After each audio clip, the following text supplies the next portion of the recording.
Bismillahirrahmanirrahim. Viewers, I hope everyone will be okay. Uh, Today, our next lecture of this series will be on the basic of the crystallography, which we called as lattice.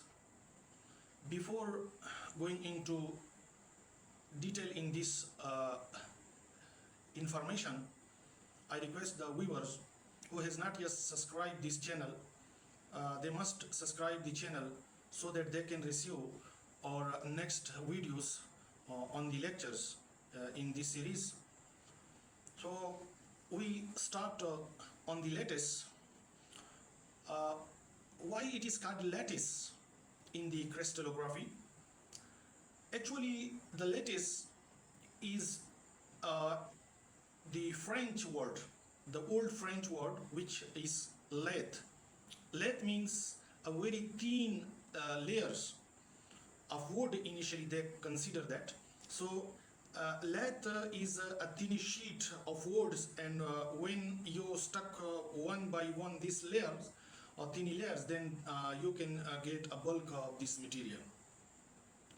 So then the same terminology was used for this in the crystallography, where lattice is defined as it is the repetition of periodic repetition. It is the periodic repetition of points or array of points which are generated through translational vectors. Lattice is basically an imaginary concept. It is not a real. In our daily life, when we place some things periodically in our mind, we first locate the positions, periodic positions, that on which places or points we need to place the things so that it can be repeated. The same way is that in crystal, when we say that it is the repetition of atoms, or it is the repetition of ions, or if it is the repetition of molecules, then for that, to locate the atoms or points, we need a certain geometrical pattern, and that is the imaginary points. Then these points are called lattice. Generally, so the lattice can be one-dimensional, it can be two-dimensional, it can be three-dimensional.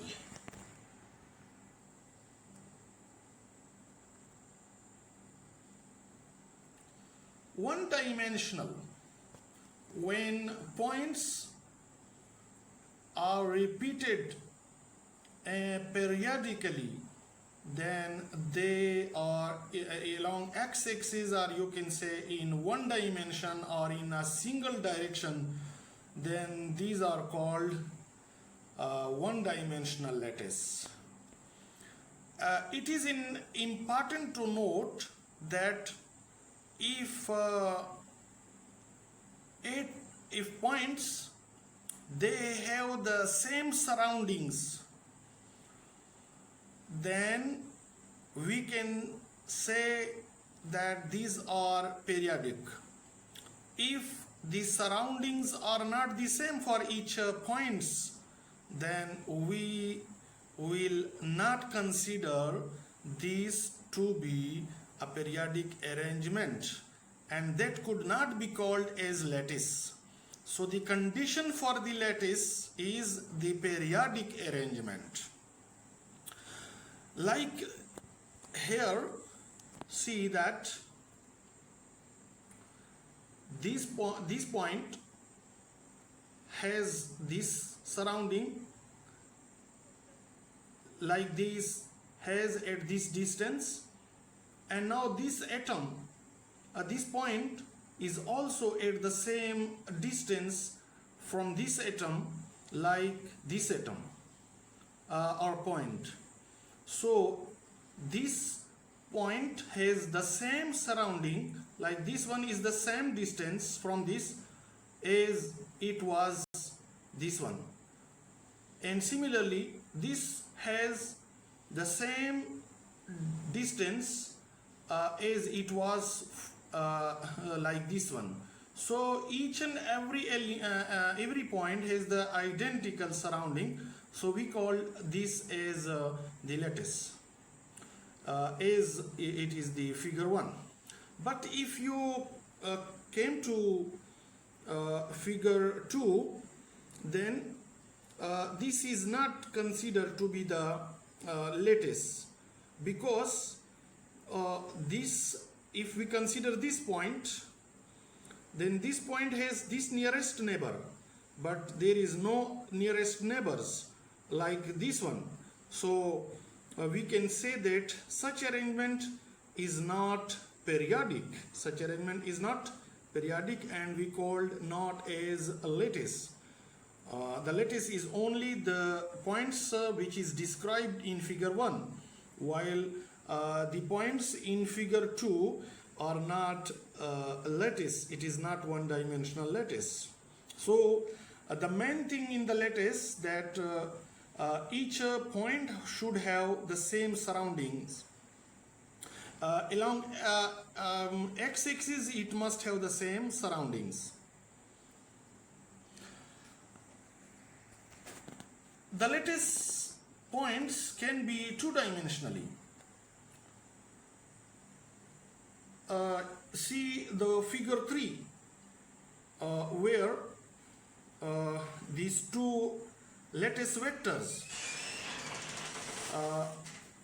a1 along x-axis and a2 along y-axis.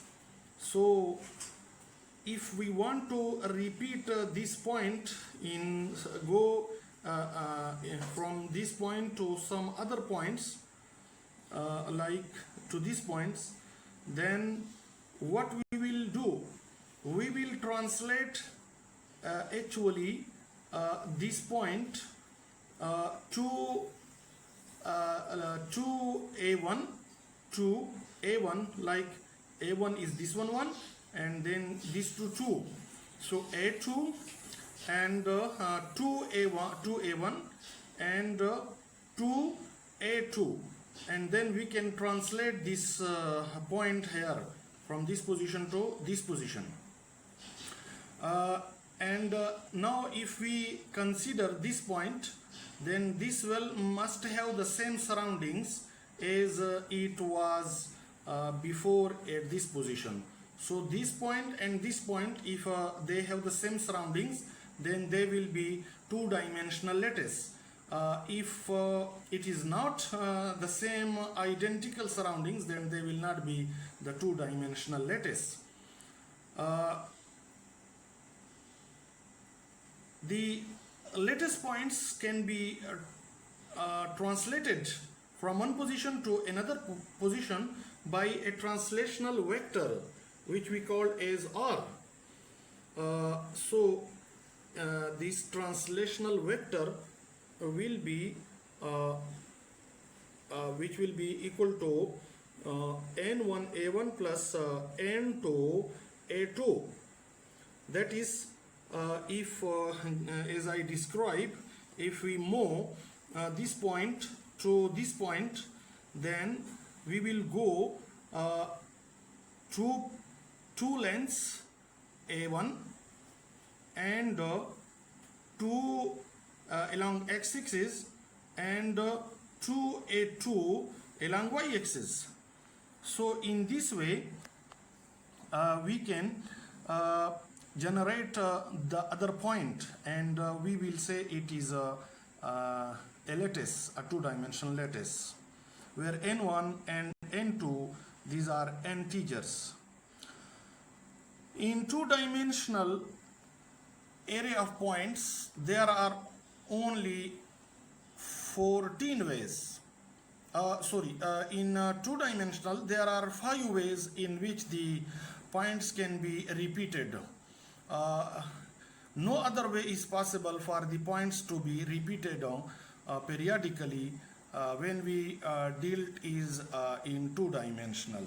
So when we repeat it, then the unit cell actually we can draw them, and then the unit cell, it can be oblique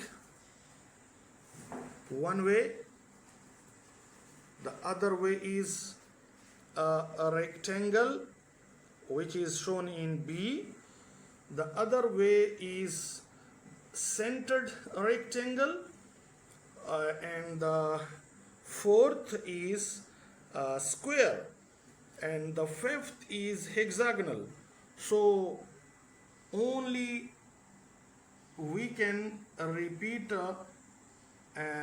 periodically the points in two-dimensional which can generate these unit cells. So 5 unit cells can only be generated, and no other way is possible for the points to be periodically arranged two-dimensionally. So these are some things about the lattice to one-dimensional and two-dimensional, and the three-dimensional case will be dealt in the next lecture. Thank you.